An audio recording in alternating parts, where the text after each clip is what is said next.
बात की जाए भिवानी सीट हो या गुरुग्राम सीट हो, लेकिन उस जगह हार मिली। अन्य सीटों की बात की जाए तो 5 सीटें जीती है। क्या कारण मानते हैं हार का? बिना कारणों के तो, बिना कमी के तो हारे नहीं हम। और भी बहुत सारी सीटें जीत सकते थे, ऐसा था। कोई कुरुक्षेत्र की अकेली सीट थोड़ी आ रही है, और भी 4 सीटें आ रही हैं। तो बयानबाजी तो ये तो एक होता है ना भाई, मतलब किसी दूसरे के कंधे पे रख के चलाना। अपनी कमी बताओ। नमस्कार, हरियाणा तक में आपका स्वागत है। सिरसा से सांसद कुमारी शैलजा आज करनाल पहुंची थी, कार्यकर्ताओं से मुलाकात की और आगामी विधानसभा चुनाव के लिए कहीं ना कहीं कार्यकर्ताओं को जीत का मंत्र भी देते हुए नजर आई। ज़्यादा बातचीत करने के लिए हमारे साथ करनाल के असंध से कांग्रेस विधायक शमशेर सिंह गोगी जी बने हुए। आइए एक बार बातचीत कर लेते हैं। एनडीए की सरकार फिलहाल बन चुकी है, शपथ ले चुके हैं, कैबिनेट मंत्री भी मनोहर लाल जी बनाए गए हैं। नरेंद्र मोदी जी एक बार देश के तीसरी बार प्रधानमंत्री बने। लेकिन अब हाल फिलहाल की बात की जाए तो आगामी अक्टूबर माह में कयास लगाया जा रहा है कि विधानसभा के उपचुनाव हो सकते हैं। उसके लिए क्या कुछ मैसेज दिया है शैलजा ने और क्या कुछ तैयारी है?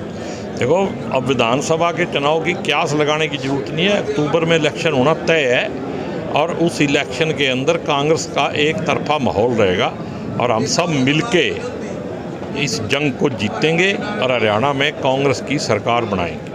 किस तरह देखते हैं सर, कई सीटों पर जो है कांग्रेस के जहाँ उम्मीद जताई जा रही थी जीत की, बात की जाए भिवानी सीट हो या गुरुग्राम सीट हो, लेकिन उस जगह हार मिली। अन्य सीटों की बात की जाए तो 5 सीटें जीती है। क्या कारण मानते हैं हार का? अभी देखो, इसके ऊपर पार्टी समीक्षा करेगी, और जो भी कारण होंगे वो सामने आएंगे। कोई ना कोई कमी तो रही होगी। बिना कारणों के तो, बिना कमी के तो हारे नहीं हम।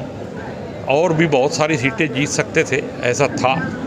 तो कारण क्या मानते हैं? आप भी काफ़ी सीनियर नेता है, क्या कारण रहा हो? इसकी समीक्षा होने के बाद ही मैं बता पाऊँ। संगठन अभी तक बन नहीं पाया, बार बार बात उठती है। हालांकि आपका काम नहीं है, सीनियर नेता है, उनका काम है, लेकिन किस तरह से चुनाव लड़ा जाएगा? करनाल में भी विधानसभा का उपचुनाव हुआ, हार हुई।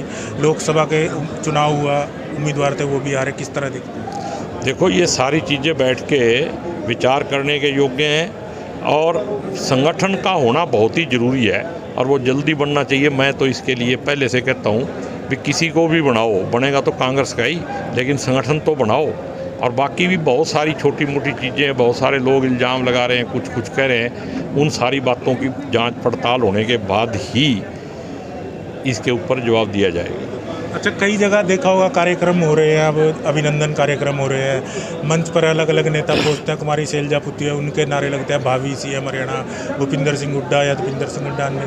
किस तरह देखते हैं आगामी क्या कुछ होने वाला है? देखो, ये जो वर्कर होता है ना, जो वर्कर जिस नेता के साथ जुड़ा होता है, वो भावनात्मक तौर पे कुछ भी नारे लगा सकता है। उसकी भावना को हम रोक नहीं सकते। मान लो कोई वर्कर किसी नेता के साथ जुड़ा है, तो वो चाहता है कि मेरा ही नेता आगे बढ़े, तो इसमें कोई बुराई नहीं है। तो किस तरह की तैयारी है आगामी विधानसभा की? आगामी विधानसभा की फुल फ्लैज तैयारी है, और आगामी विधानसभा चुनाव जीतेंगे। और हाई कमांड का भी मैं बहुत बहुत बधाई भी देता हूँ, उनका धन्यवाद करता हूँ कि आने वाले इलेक्शन में भी वो बढ़िया तरीके से टिकटों का बंटवारा करेंगे और इलेक्शन को जिताने में हमारे को आशीर्वाद। अच्छा, एक कुरुक्षेत्र की सीट थी इंडिया गठबंधन के, उसमें हार मिली है। किस तरह से उसके बाद कहीं ना कहीं बयानबाजी भी सामने आई थी, आपने सुना होगा। कोई कुरुक्षेत्र की अकेली सीट थोड़ी आ रही है, और भी 4 सीटें आ रही हैं। तो बयानबाजी तो ये तो एक होता है ना भाई, मतलब किसी दूसरे के कंधे पे रख के चलाना। अपनी कमी बताओ। मेहनत तुम्हारे को करनी थी, हमने तो साथ देना था, दिया। तो ये थे हमारे साथ कांग्रेस के असंध से विधायक शमशेर सिंह गोगी। तमाम विषयों पर उन्होंने हरियाणा तक से बातचीत की। करनाल से हरियाणा तक के लिए कमल की।